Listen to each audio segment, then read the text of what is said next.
Afternoon, how you doing? I'm alright, good brother. Can you speak up just a little bit? Yeah, for a moment. Yeah, I'm doing alright, good brother. How you doing? Oh man, it's a pleasure to have you on the show, man. I try to make sure I cover both coasts, and I've developed a following in Northern California. Not only that, I grew up on that music out there in the Bay. So I appreciate having you on my show. I'm a little bit in the dark about your career, but my knowledge of it is growing rapidly. I've been studying you for the last couple of days. And again, I really appreciate having you on my platform. Man, it's an honor. Me and my wife watch your show all the time. Okay. Man, we got to be damn near the same age, because when I started to look up, your history and shit, a lot of them songs resonated with my memory, mainly a Young G's perspective. Was that a big record in our day? Yeah, that was big. That was 1995. Me and Mac Marv. Me and Mac Marv and JT The Bigga Figga, he produced it. Yeah, it was a big record. That's where I was at, 95, 96. I used to buy a lot of the Bay Area music cell block compilations and different shit like that. So you definitely a brand that I'm familiar with. How old was you when you popped off in hip hop? I dropped my first album in March of 1993. 93. I was 14 years old. Okay, that could give some history on why I'm so familiar with your name. If the CD with your face on it, was that your debut joint? Yeah, it said "Don't Cross Me." Okay, I remember that being in my neighborhood. I just wasn't all the way, familiar with, your history. Mm-hmm. Could you bring me up to date? How did you start? How did you become an MC?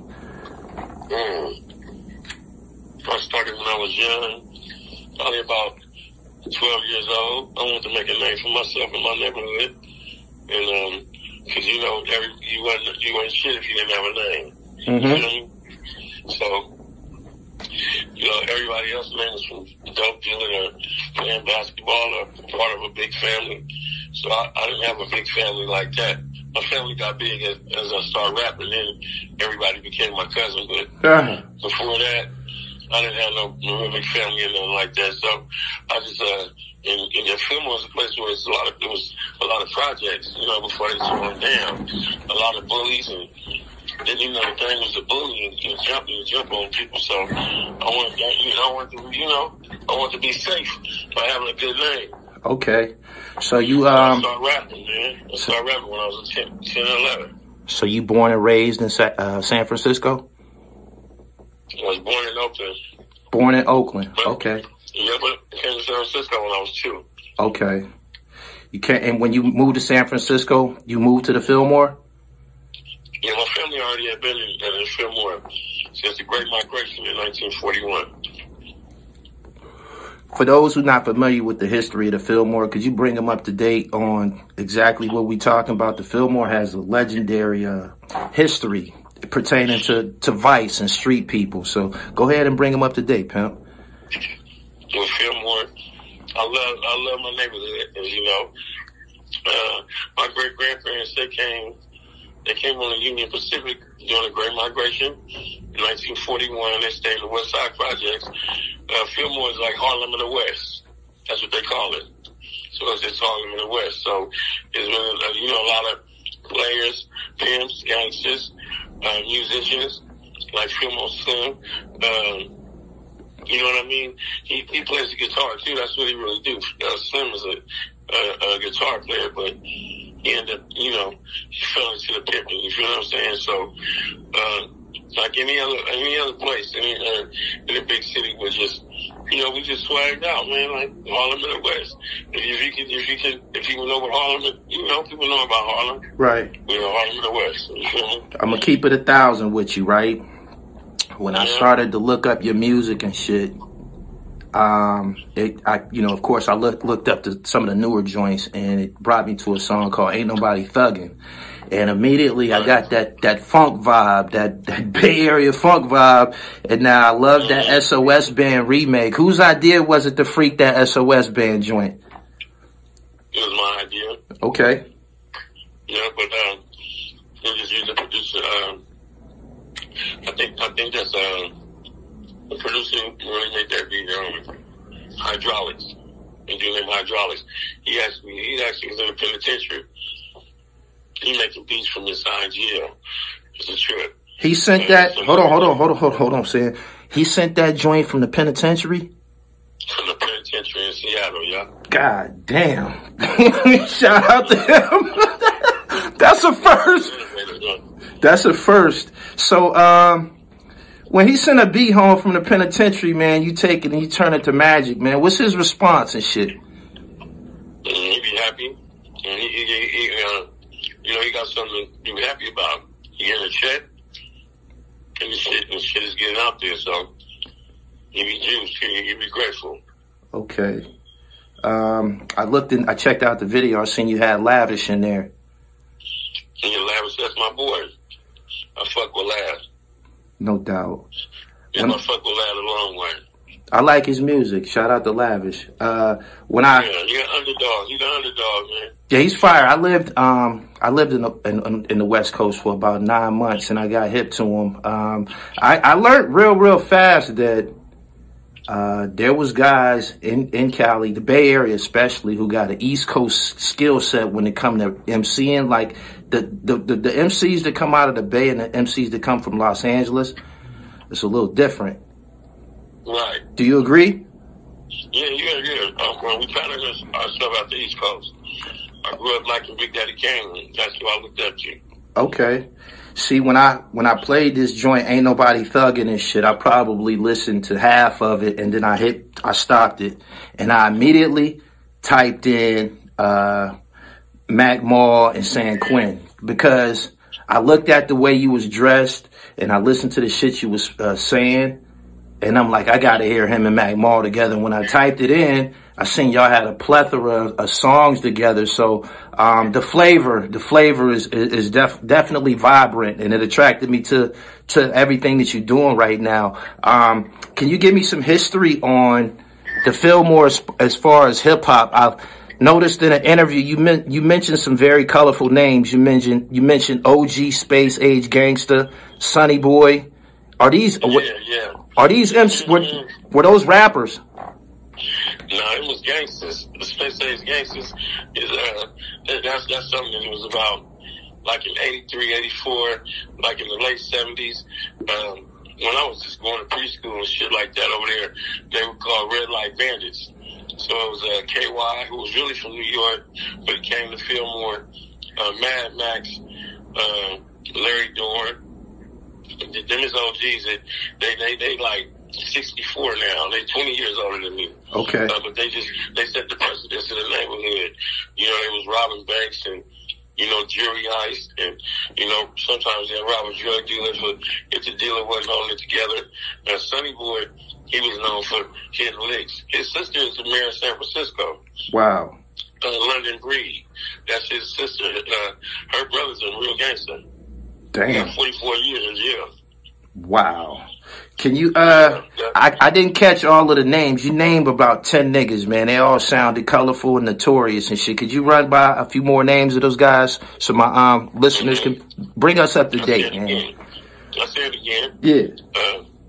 Larry Dorn, Mad Max, of course, Chopper, the Mac Minister, the one that's in jail for that fat tone and Mac Dre shit. Right. That's one of my mentors right there. He raised me. KY, Sonny Boy. Okay. Black Dane. All the toys for robbing, you know, robbing and his licks and shit like that. Big licks though. Popping up with 120,000. Troy and Dino Smith, they did the biggest jury heist in American history. For $6 million. Shout out to them. I seen them on American Gangster. Shout out to them. Mm-hmm. Yeah, them is my uncles. Them is your people. Yeah, them is my people, yeah. Wow. Shout out to them. I watched that series, man.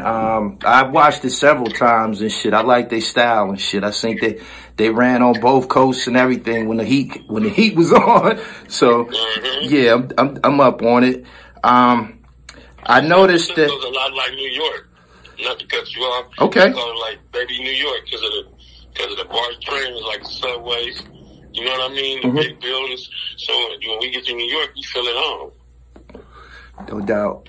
What was your first time coming to New York City? Speaking of New York, I came for the Rocksteady thing in 1999. It was a Rocksteady. I don't know how many years that was for Rocksteady. Oh, the Rocksteady crew reunion. Yeah, that's my first time going. Me and my partner Gonzo, rest in peace. Rest in peace to Gonzo, man. That was my brother. Yep. Yeah, me and Gonzo were 20 years friends, man. That broke my heart when he just got hit like that up there. Yeah. Tell me your relationship. 99. That was 99 though. Yeah, that was 99. 99? I flew into New Jersey and we caught the subway to Times Square. And when I got off the train, I heard everybody screaming and shit, right? Yeah. I was like, what the fuck is going on? And Gonzo said they doing that because they know we coming. I said, shut the fuck up. I got up there, it was Justin Timberlake and his crew was at you know they do the summer concert series? Yeah. Yeah, that's what was going on right when we got off the train. So that shit was big. Okay. You know? So the Rocksteady crew brought you to the East Coast. I would take it that you was old enough to remember the whole B-boy movement, and you was a part of that, right? Oh yeah. I mean, I grew up with Fat Laces. I grew up with hip hop. You know what I mean? Fat Laces, everything. You know, breaking on the Nolia. All I could do is I had a mean knee spin. Right? We ended up going to the Bronx, where hip hop was created. It was on Sedgwick Avenue. Yeah, we went there. We had to go touch that. No doubt. Touch that out of respect. You feel me? No doubt. What was your relationship like with Murder Dog Magazine? I often seen you in there. Did you have a relationship with them guys? They were all over you coming up 95, 96, 90, all of them years. Black Dog Bone. Dude is, you know who he is? He's an Indian dude. You ever met him? Nah. Dude ain't even black, man. He's a real Indian. He talk like this. Black Dog Bone. Hey, he come with his sandals on, with his toes out, to the trenches. Damn. Fucking with us. And he was a journalist? He was actually writing the stories and everything? Everything. He was coming to write the stories and everything. Come with his tape recorder. You feel me? Little Indian dude, cutthroat. You feel me? Good businessman, just, you could tell he didn't have no fear in his heart. Right. Because when he came to see us, we was in the projects. When the Jets was up. Yep, and we had a good relationship with dude. Dude is straight across the table. So he fucked with the underground. He connected the underground, like us in Memphis. You know, like Kingpin, Skinny Pimp. Yeah. You know what I mean? Not 3-6 Mafia and all them dudes, but you know, Kingpin, Skinny Pimp. He was underground. Scarface Al Capone. You know, we been doing business with them out there in Memphis. There wasn't even that many Atlanta rappers then. It was really Memphis. Okay. You know what I'm saying? Memphis, and it was H-Town, like Suave House and shit. Suave House. I love Suave House. South Circle and all of that. Yeah, South Circle. Yeah, yep, exactly. Oh my goodness. Yeah, we definitely good music. Incredible music, and that's that same year you mentioned, 95, 96. That's when that shit was blazing hot music. So in 95, I did my album Live and Direct. That's the one that Young G's Perspective was with. Then in 96, we were signed to Priority Records. Me and dude JT The Bigga Figga. Okay. But he got, look how dude did me though. Right? And just as honest to God's truth. His album come out before mine. The studio is in my house, right? Yeah. His album come out before mine. He on Rap City every day. He got a magazine, he got an ad in every major publication. Rap Pages, Source, Double XL, all the magazines that was out back then. He got bus benches up and down Sunset Boulevard, everything, right? I come out next with my album, The Hustle Continues, which is an underground classic, right? And I can out-rap him. Dude can't fuck with me, you know, he's the one that raised me. But I'm the best rapper, right? Right. My man, this dude, he squandered my promotional budget. And people from Priority said, what the fuck are you doing? What y'all Silk the Shocker smoked you this week? He sold 20,000, you only sold 7,000. I'm 18 years old. I said, man, put me in the booth with Silk the Shocker, I'll flame him. Yeah. The white boy said, man, it's not the battle rap. This is record sales. What's up with your promo budget? JT has squandered my budget, man. Hey, you feel me? Yeah. So, Master P tried to sign me, right? And I'm still being loyal to the neighborhood. This is when I discovered Messy Marv, and I'm finna put out Explosive Mode. So, I got with some of the big homies with the street money, and I'm getting street money with it, going out of state and everything else. Right. After JT fucked me over. Because my album, Hustle Continues, didn't get no promotion. So I ended up discovering Messy Marv, putting together the album Explosive Mode, where I bought all the beats from Tone Capone and Mike Mosley. Because we from Frisco, we usually didn't do business across the water, but me and Marv was the first ones to get respect for San Francisco and Oakland and Richmond and everywhere else. Right. So I turned Master P down. I'm like, I can't sign with you, P. He said, man, watch. He said, you gonna deal with the streets, and all the nigga problems is gonna become your problems. And they did, but I didn't sign with him. You feel what I'm saying? Right. And you know, sometimes I regret it, then sometimes I don't, because I really didn't like his style. You feel me? He was bootsy to me. I respected the bread, but he just was a copycat. Right. You mentioned Messy Marv. You said that around the time that you discovered Messy Marv, you found Messy Marv? Yeah, he from KO in Fillmore, right? I'm from Division Dale Street. And he's from Eddie, 1600 block of Eddie. That's another neighborhood. So he had put out a little tape. He only in SoundScan like 1,500 records. I was already 3 albums deep. He older than me though. So when JT when he did me wrong, and the big homies with the bag came and got me, I said, man, we should go get that little nigga with the perm. Messy Marv, we could do some shit like Run DMC is gonna be big. Cause I always been into, if you can't beat them, join them. So I felt like the nigga might be a problem, right? Right. So I say, let me go get with him then. You feel what I'm saying? Right. Let me go get with him. And we put together Explosive Mode. I moved him into my mother's house. You know what I mean? And we dropped the classic album. No doubt. What's your relationship like today? Did you go through everything that, you know, he went through with him? Is y'all still, you know, what's the story on that relationship? Yeah, me and dudes like up and down like an elevator. We done fell out several times. We had a whole diss thing going on in 2008. While he dissed me, I dissed him. You feel what I'm saying? Called Fence Hopper. Because he was trying to be a blood. You can't be no blood and no crip and walk the main yard in no penitentiary from Northern California. Right. You know what I mean? Right. Yeah, ain't none of that shit up there. If it is, it's Sacramento, but we like one of the only places in America that shit skipped over. You feel me? Yeah. He wasn't having that shit. And that's my predecessors who walked that yard. They made sure that stayed up off of us, though. You feel me? Right. So, out of nowhere, he wanted to become a blood. And that was a no-go. You feel me? So, we fell out over that. Got it. Let me ask you a question. Were you at the that show in Kansas City the night Mac Dre lost his life? No, I wasn't there. The dude Young said that I was there on the interview. I wasn't nowhere around here. That was that was my interview. That was my interview. That's why I asked you that. Yep. Okay, yeah, Young had his shit fucked up. I wasn't nowhere there.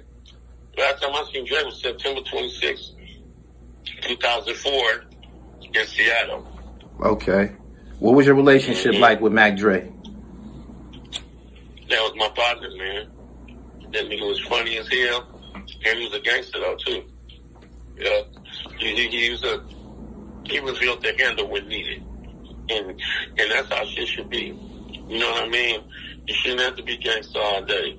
You know, but when some shit jump off, you know, flex your skills. You feel what I'm saying? Right, right. As far as that, you know, trying to beat up around the girls and step around your homeboys, front on them and shit. that shit suck as shit. Cause usually motherfuckers that do that, when the pressure comes, they curl up like a curly fried Jack in the Box. No doubt. My first exposure to Mac Dre, of course, was the American Gangster series. That's how I got up on the Romper Room shit. You know, and I'm checking it out. I watched it several times. I liked it. In like 2018, I was in the Bay Area doing some work, profiling some artists from out there. I filmed Jay Diggs and someone else. But I was at this party, and I never heard the record Feeling Myself before. I never heard it. We in there chilling, you know, the party, they playing music and shit. We smoking, you know, everything's groovy. And then this song comes on. Man, this song. Yeah. Hey, my nigga, hold on. Yo, hey, yo. It took me like maybe a minute, cause I'm on the side smoking, but it took me a minute for this electricity to grab hold of me and shit. I don't dance and shit like that. We don't bop on the East Coast too much no more and shit like that. And that shit just made me want to lose my mind, man, for a couple of minutes. It hypnotized you, huh? Yeah, I said, okay, I get it now. Mm-hmm. And that made me, oh my goodness, I'll never forget that shit. I'll never forget that experience. And that made me go further into listening to his music and shit like that, man. But I'll never forget the first time that and again, I'm looking at all of y'all in these magazines. Y'all was in all of them, you know, the magazines back in the day, but I wasn't hearing everybody and shit. Right. You know what I'm saying? Right. Yeah, that Feeling Myself, he went on a run, he went on the chair. You know what I mean? It took a minute for him to get back, because I looked up to Mac Dre because he was out before I was rapping. So when he got out of jail, I was starstruck. But he was cool as fuck, you feel me? But me and my partner Fonzo, who's in the feds right now, shout out to him, in Texas, got doing 25 years, he'll be back. We used to ride around and sell dope and listen to Mac Dre all day. Young black brother. You feel what I'm saying? Yeah. And him and E40 had fun. They used to be dissing each other on the under. Yeah. I did take Mac Dre to Kansas City the first time he went, though. In 1998. Julio the Underdog flew us out there. Because I taught Rich the Factor, the dude from Kansas City, me and Willie Ian taught Rich the Factor how to rap. He bought like $50,000 out here to JT in a bag and said he wanted to rap, right? So we sat in a hotel room with him in Gleason. You feel, he already had game, but we just showed him how to do the bars, how to double and shit like that. So we're responsible for finding a Kansas City rap with Rich the Factor. That's crazy. That's crazy. Yeah. Yep, he the first nigga I seen with all them diamonds in his mouth and shit. So you had an actual hand in that connection. I've been out to Kansas City. I interviewed a couple of guys. I interviewed Young Cat and someone else out there. Young Cat, that's my little partner. Yeah, I interviewed Cat. Shout out to Young Cat and shit. I liked everything he's doing. I actually stayed in his house overnight. We fell asleep working and shit. He doing the media, the cinema shit, doing his own movies and shit. I respect the fuck out of Cat. That's my man. There's a lot of niggas out here you don't get along with, but he fuck with me though. Yeah, I know his history. But you had an actual hand in developing the connection between Kansas City and the Bay Area. Yeah, Rich the Factor. We started. He was his first album was called Getting the Grip in 1993. So we did that. The Dime Block, you know, it's Kansas City. Rich, we taught him how to rap, and he's still going. He one of the biggest things out there next to 10-9. Yeah. Scratch to scratch, you feel me? His brother Wee Wee, rest in peace. I mean, it's gangster shit, like, between us, it's for real, some shit I can't even say, right? You feel what I'm saying? Right. But we fuck with it. And even in the federal penitentiary, the Bay and Kansas City run with each other. Okay. They hooked up. Okay. Yeah. There's another connection that I noticed, and then when I read Mac Mall's book, it confirmed a lot of shit that I've been seeing. There's a connection between Detroit and the Bay Area and shit. You familiar with that? Yeah, them like our cousins. Yeah, how did that connection develop and shit? I mean, not just the music, the swag, the fresh game and shit. I be in Vegas, and sometimes you can't, you know, tell the difference between the nigga from the Bay and the nigga from Detroit and shit. It's just something. It's just they not gangbangers like that. They probably doing it now, but you know what I mean? Like that pimp game, and then you know they got an HP out there. They got San Francisco got HP. They got Highland Park, I think. Yeah, they do. We got Hunters Point. So they say HP, we say HP, and you know what I mean? That kind of like made it seem like, then we say the Motown, fucking with the Motown, right? Yeah. Fillmore, we call Fillmore the Motown. Oh, okay. And that kind of, so it just, you know, just brought it all together. And there's a lot of Oakland niggas out there that be getting their money with the tree, you feel what I'm saying? Matter of fact, my brother TC, Smokey Robinson nephew, that's been one of my friends for 25 years. And you know, just same kind of guys though, you feel what I'm saying? Same kind of guys, dangerous but cool. What would you say, out of all of your projects, what would you consider to be your Illmatic or your Reasonable Doubt or your Doggy Style? Huh? I give you my word that I dropped in 04. 2004. That's a good year. You was putting out albums all the years that I was selling rocks. It's true. Hey, I was too. Yeah, you feel me? Yeah. Yeah. From a quarter to a half to a 9-piece. Yeah. To bag up. Yeah.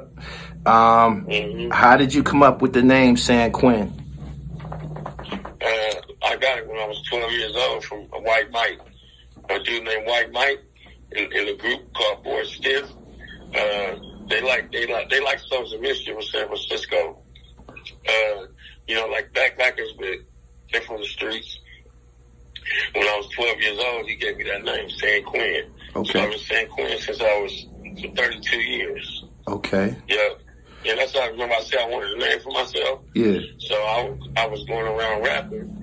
And yeah, coming to high school, couldn't nobody fuck with me. They already knew about me. So, you know, I'm in the Guinness Book of World Records. Nah, I didn't know. Fill me in. Yeah, for being on the most records for somebody under the age of 21. My manager used to be mad at me rapping on people's shit, doing verses. Yeah. Like, you know, I done been on hella albums, did hella verses with people, right? Right. And then we looked it up. He said, you probably broke a record. Then he called Billy Jam, and it was a record. You feel me? It was a record. I was on 150 records with SoundScan on it. With a barcode on it, 150 different albums, all different verses, never repeated a verse. Damn. Right now I'm like 3,000 or something. You feel me?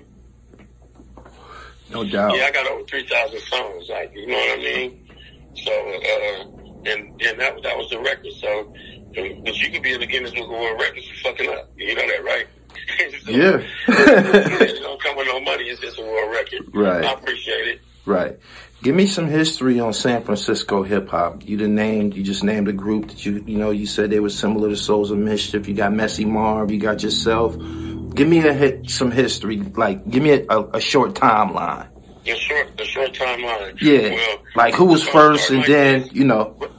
Yeah. Rapping Forte was kind of like the pioneer from our neighborhood. He rapped on "Don't Fight the Feeling" with Too Short. Rapping Forte, and Huey MC. They came out at the same time. Them was our first rappers from our neighborhood. Developed from them is JT The Bigga Figga and Demo and me, right? I was rapping before JT. But then he was older than me. So, as I'm putting together my solo album, the first record that I ever was on was with RBL Posse. RBL Posse made the song "Don't Give Me No Bama Weed." They was real big already, about Hunters Point. Black C, he the only one still living out their crew, because both his rap partners got murdered in the streets. But I was on a song with RBL Posse and JT and them called "Frisco Niggas Ain't No Punks" in November of '92. And all them dudes, they rap like West Coast, right? I got on there and I flamed them because I was listening to King's Son and, you feel me? Right. Redman and Big Daddy Kane and Granddaddy IU, and I'm fucking with it. You feel what I'm saying? I'm a hip hop head. Right. So I got on the song. If you ever hear it, Cisco niggas ain't no fun. Since the SLC, you'll hear it. How I destroyed them. You feel me? Right. And that's what put me on the map. So RBL Posse, they put us on the map because we wasn't nothing. Just coming up, and JT was too. So when we did that song with them, that gave us our notoriety. You feel me? And you know, that's pretty much that's the main history, because everybody from there branched from me. You feel me? Messy Marv, Black and Brown Entertainment, I put them on. Big Rich, Bailey, my little cousin Rich Rocker, your boy. I just started putting people on. Because JT wasn't into putting everybody on. I wanted to put people on. I didn't want to leave nobody out. Yeah, you put in a lot of work. I'm glad you was able to fill my listeners in. They love when I go off into the Bay Area and start doing my thing, man. I told them that I was listening to a lot of that music growing up. It was a time when it was like y'all was out working everybody. I mean, it was just so much. It was so much good, dope Bay Area music, man. It was a period of time you can go into the, you know, record store, just in the record stores, and shit was still popping. And it might be like 15 projects. Then you had the compilations. You don't see that. You don't see a lot of those no more. It was some crazy compilations back in the early 90s. Yeah, like the Cell Block. Yeah. You know, matter of fact, one called Lock and Loaded, right? Because, you know, Oakland and San Francisco, we get along, but we don't, right? Right. So it's different for them to love us. They respect me, though, in this. So it was one called Lock and Loaded, where it was all Oakland artists on there. But they took the album out to Miami and played the record, and ended up my record was the one that they liked. So the dudes from Oakland, from Brookfield, big shout out to Ron Wilson, and rest in peace to my partner Ron, they picked my song to do a video. Niggas gave me a Versace shirt. Yeah. I said, well, I gotta get this back. They said, nah, you can have it. Like, you know. Yeah. 1,500 was because Oakland got that love, like that brotherly love. Frisco is more like that cutthroat individualist. You feel me? Yeah. That's the only problem we got. We really don't know how to work together. We individualists. Oakland know how to work together. That's the black Mecca of the Bay, where the Panthers come from.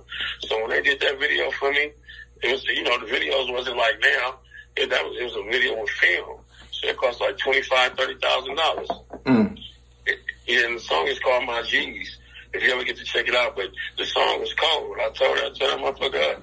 And it was the best song on the compilation, they said, when they played it. But it had a bunch of, that compilation is a dope-ass compilation. I noticed that you mentioned the Cell Block compilation. That's one of my favorite joints ever. I be wondering what happened to a lot of those guys on there. It was a song I loved on there called 1-800 Fed Up With The Bullshit. And that was Mr. Ill and Shorty B. Mr. Ill was sick, cousin. Oh my goodness, what happened to him? I would love to. I don't know where he at, man. He really was from Philadelphia.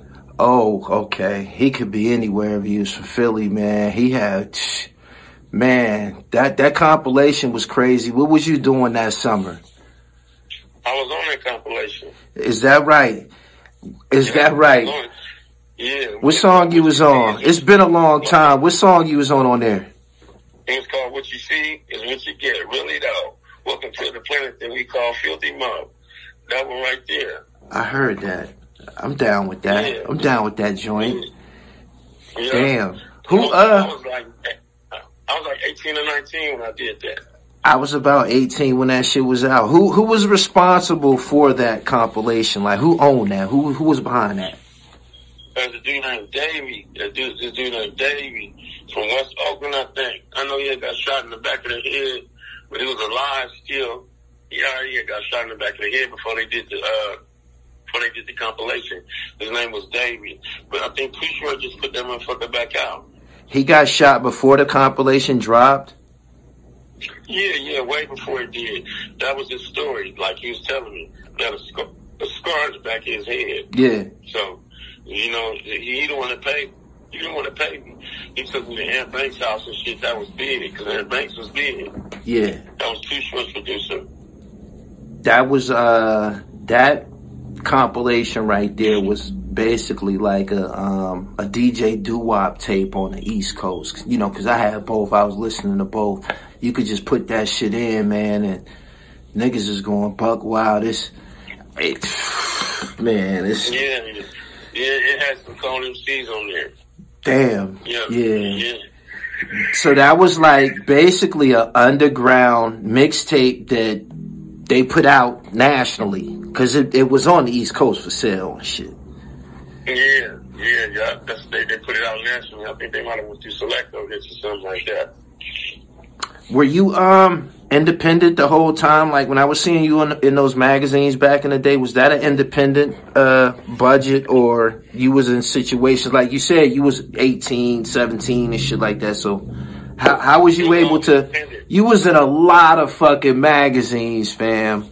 Word. Yeah. Independent drug fuel, independent street shit, man. Feel me? Okay. And into ourselves. Okay. You know? Okay. J.R. Ryder put out one.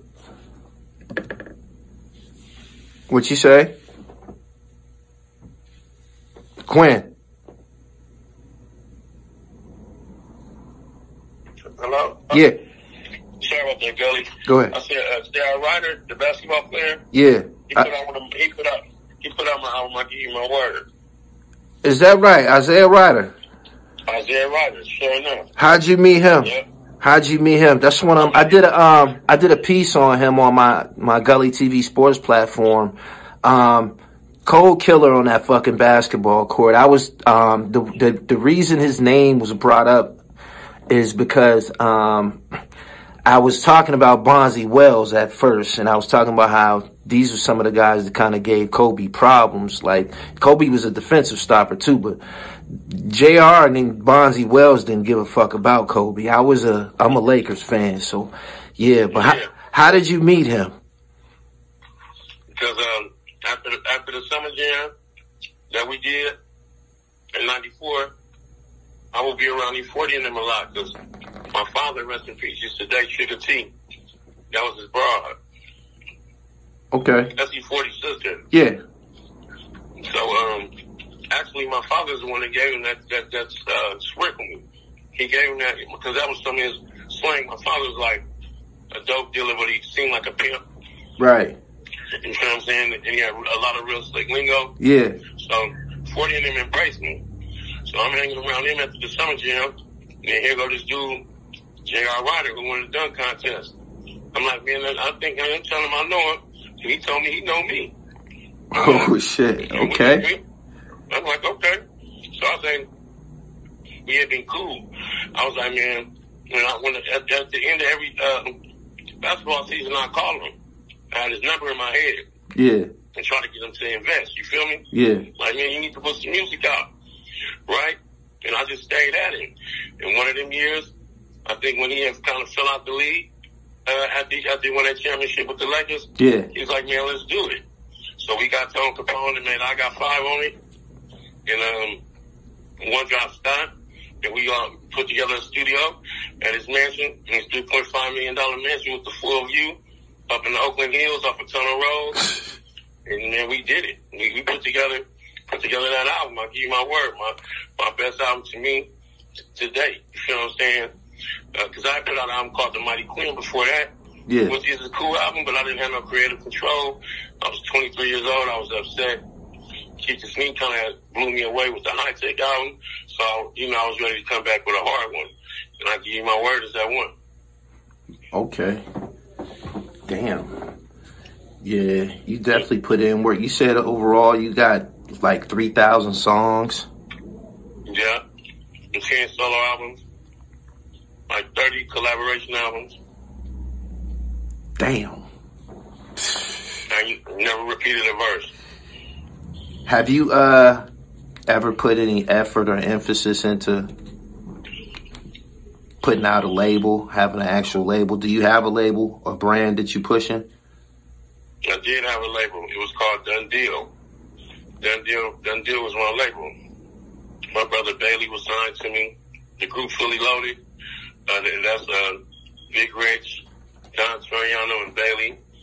Then my street brother Willie Hen, who ended up being in the group The Product with Scarface. It was me and him. And the other CEO that ran the company with me is a dude named Charles Kelly that works for Nick Cannon now. Right. Okay. Yeah. So we was tearing up the bank from 2002 to 2006. We had the radio on lock, and we used to throw parties at Mission Rock. Yeah. So we used to, whoever came to town, we was bringing everybody to town. It's an interview with Jim Jones talking to Meek Mill, right? Yeah. It's at a conference. Yeah. And he talking to him, and he get to talking about me. Oh, I seen that joint. He said when you came out, he was like, "Who the fuck is this nigga?" Exactly. Yeah, that right there. He was talking about me. Yeah. And I didn't sign with Cox because 50 said that Cox was a graveyard for rappers. And I wasn't fucking with it. You feel me? Just off of what 50 Cent said, you took it like that. I mean, some niggas was doing good. Some niggas was doing good on Koch. I know, yeah, that's what they say. Like, I could have probably been the one to do good, but I let my little brother take that. I just didn't like that. You know what I mean? I didn't like that graveyard shit. Right. He kind of said that because there was a lot of niggas on Koch, and he was a record label. He said that during a dispute with Styles P on the radio, and he was basically dissing people that was on Koch. That's all it was. But at the time, people like Jim Jones and he was on Koch. I believe J.R. Ryder might have been on Koch. Them niggas was doing good on Koch. They was doing good. Yeah, and Jim Jones did good on Koch. Right. I was trying to sign with Warner Brothers. Salim Bouab, you know what I mean? Yeah. I was good enough to sign the Def Jam. I wanted a good look. You feel me? Yeah. I didn't want the all right look.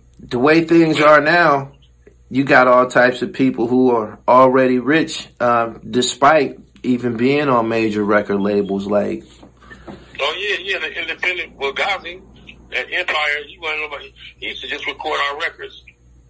Him, JT, and Gotos, they got to deal with in-grooves at the same time.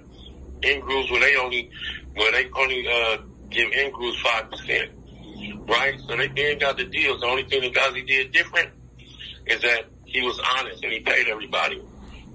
JT did all kind of shit with his shit. He could have did the same thing. So Ghazi just was a dude that was recording our music. They got to deal with in-grooves. He said, man, bring me your digital catalog. I'm going to pay you.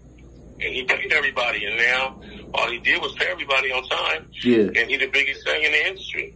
Yeah. Just for being honest. Honesty's the best policy. You can get some money. Yeah. But you know, this is technology capital. So, in-grooves is out of San Francisco. Tell me about Mac Minister. You said that Mac Minister was from that's my brother.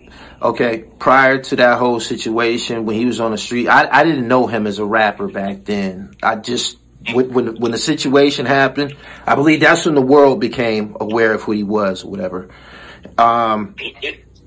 Did you have a relationship with him in the streets? Is he older than you? What's up? That was my nigga, man. That's my guy, man. You feel me? That's my guy, man. That guy right there, he instilled a lot of values in me to this day. You feel what I'm saying? Right. To this day, he was for the young nigga. You know, he the one that was like, you know. I used to wonder why he kept us up under him, because young niggas grow up. You feel me? And instead of being a bully, show them love, they gonna love you. Right. You feel me? Right. So he had that concept down. He really was a comedian. He was a comedian. He wasn't a rapper. Are you serious?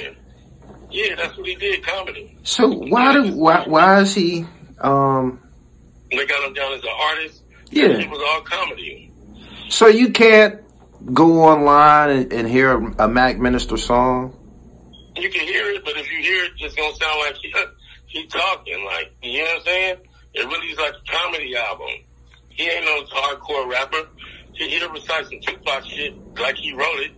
You know what I mean? But he was a comedian. That nigga was funny as hell. Oh my goodness. Yeah, but he was a killer. You know what I mean? Right. Allegedly. Alleged. Right. Well, you. So, yeah, well, him and Jason Mathis, Jason Mathis is my partner too. Me and him sold work together. We used to be buying, we bumped into the same Mexican that had the line, and we used to be watching by his kilos, and we taking the 2 zips out, we wrapping them up fucking, feel me, till we get up to a bird. Right. You feel what I'm saying? Right. So me and Jason Mathis, he really was a dope dealer nigga. And his birthday, a day after mine, they all Scorpios. I'm October 24th. Jason Mathis, October 25th. Mac Minister, November 15th.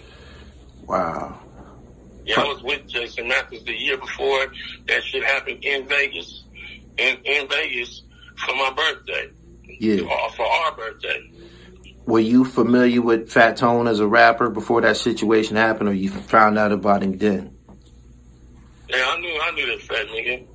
I didn't care too much for him. He was like a bully. Okay. You know, he was like a bully. I fuck with Richard Factor in him. But I had heard he got like killed a pregnant girl, allegedly. Right. Then C-Boy and them went out there with him and killed a Tay. And some niggas shot at their car like 100 times. So he had dirt up under his feet. And they try to act like that nigga didn't do that, but from what I heard, that car that he was riding around in, that car is the car that shot up the fucking van. So I don't know. You feel what I'm saying? Right. Sometimes I feel like niggas try to discredit, because my guys from Fillmore did it and they didn't have nothing to do with it. He didn't do it. You feel me? Come on. I mean, niggas heard something. I think he said something. You feel me? Yeah. He said something he said something to make Jason Mathis. I don't know what Mac Minister had to do with it though, but he did, because Jason admitted to it. You feel me? And Jason was that type of nigga, like he was gonna ride for you if you wasn't gonna ride for yourself. Oh, so they didn't go to trial? Yeah, they blew trial. The niggas got 44 years. 44. Mac Minister, but Mac Minister wasn't. I can't say that he was there. Jason admitted to it. He told me he don't care. He just sent him some pictures of some girls and some Facebook requests. That's what he said. When I talk to Mac Minister, he's trying to get out. Right. When I talk to Jason, he says feet kicked up. They got 40 apiece? Yeah, 4 life sentences. There's a girl that died in between there too. The white girl, they rented the car and shit. She got burnt up and shit. So I really think because of her, they got that conviction too. Okay. 2022, what you doing musically? I'm about to drop. I dropped out last year called The Hustle Still Continues. Okay. So I'm dropping right now. The Hustle Still Continues Extras. I just finished that joint like this past weekend, and I'm doing a 36 song. I Want to Smell My Roses. It's the Scorpion, the Serpent, and the Phoenix. And then I'm gonna back up off of it and get behind the scenes, man, so I can watch my highlights, because niggas be dying. They don't get to retire. He said, I want to kick back. I'm gonna retire. You feel That's me? the first time I heard that one. He said, I want to kick back and watch my highlights. You know? Yeah, I want to watch my highlights, man. Right. You know what I mean? These young niggas be trying to phase me out anyway. Calling me legend and shit, and can't none of them fuck with me. Right. They all sound like one long Future song.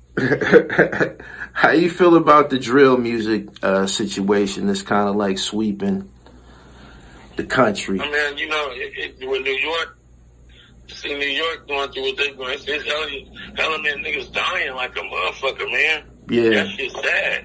Like, they knocking down niggas. Niggas really getting knocked down. That shit ain't no joke. These young niggas is wild. It's the thing is to live, man. You supposed to remember when we grew up, it was like, get away from the streets, get into the rap game and change your life. Yeah. Now they bringing the streets to the game, and the feds is everywhere. And they catching Rico acts. They talking all over they stuff. They're not discreet. You dig what I'm saying? They smoking ops and shit. It's it's just the thing that they doing, but the ones that's gonna shine through is the ones that's gonna wake up. That's gonna be woke. You feel what I'm saying? Right. The ones that's gonna be woke is gonna be the ones that last, man. Cause once you kill somebody, you gonna get killed. It ain't nobody bulletproof. You feel me? And it seems like the bigger the target, the bigger the songs, the bigger the target. So, I love Pop Smoke, what he was doing just because he sounded different. Yeah. For him to come out here and lose his life, I wish he would have some Usalam on him, man. You feel me? Right. Usalam, you know what that means. Yeah. Right? Yeah, it's a protection. I'm with you. You know what I mean? Yeah. Yeah, I wish you would have some Usalam on him, man. You feel me? No doubt. That LA is dangerous, man. Yeah. They kill Pop and Biggie. You feel me? Yeah. And Pop Smoke.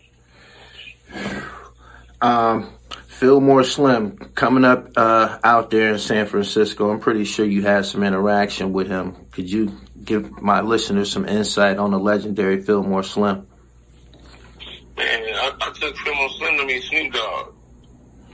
I took Fillmore Slim to meet Snoop Dogg just on the strength. You feel me? We flew down to L.A. and through JT The Bigga Figga, he met Snoop. Slim is phenomenal, man. Phenomenal guitar player. Phenomenal. Before they were saying he was trafficking, he was phenomenal P, though. You feel what I'm saying? Right. And, I did my thing with the P thing. I had a bitch down for 44 days and 43 nights. No doubt. No doubt. By the time she got through, I owed her some money, though.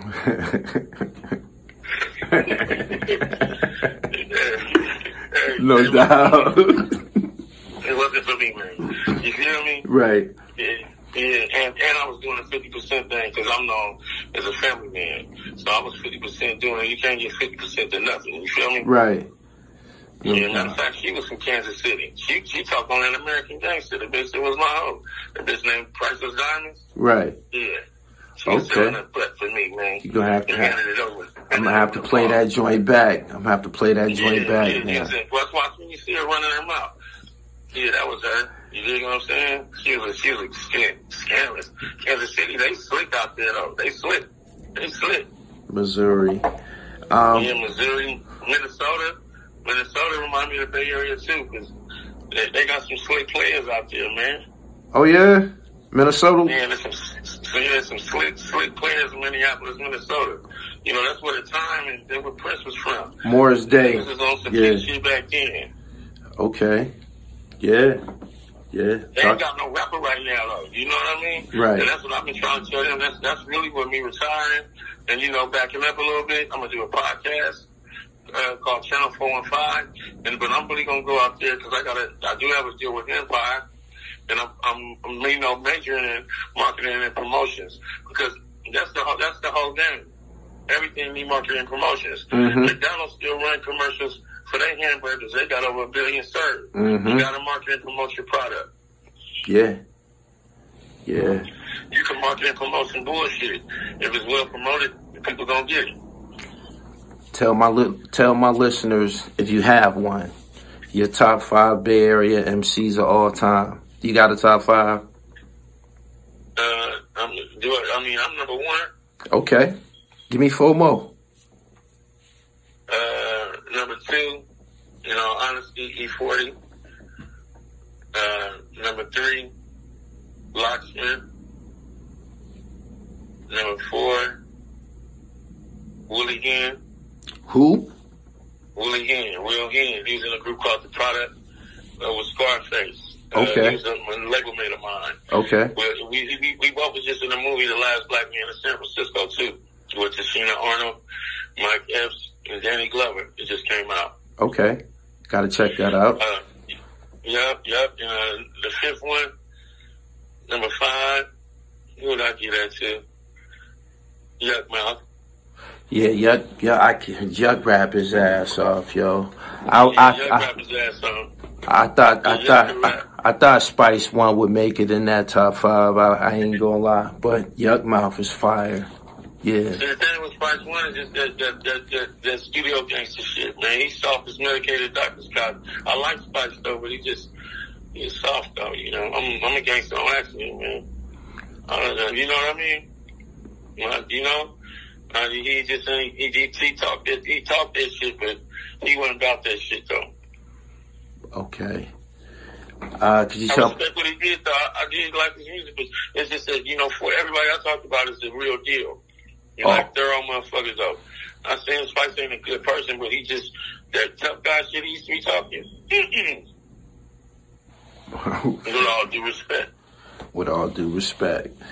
Can you tell my listeners where your music is available at? We're going to get up out of here. You've been a great reciprocal, man. We made this happen. I appreciate you. And God bless you, man. Gully TV, man. I seen your interview with Alpo.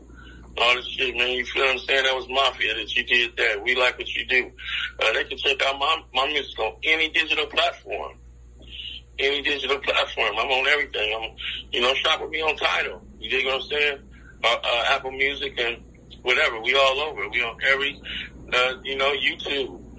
Apple Music play the best though. So listen to me on Apple Music. You know what I mean? They play the best. You feel what I'm saying? But YouTube, Tidal, any digital platform, I'm on that. I'm on Empire. Okay. San Quinn, I appreciate you coming on to the Dribble podcast, man. This was great.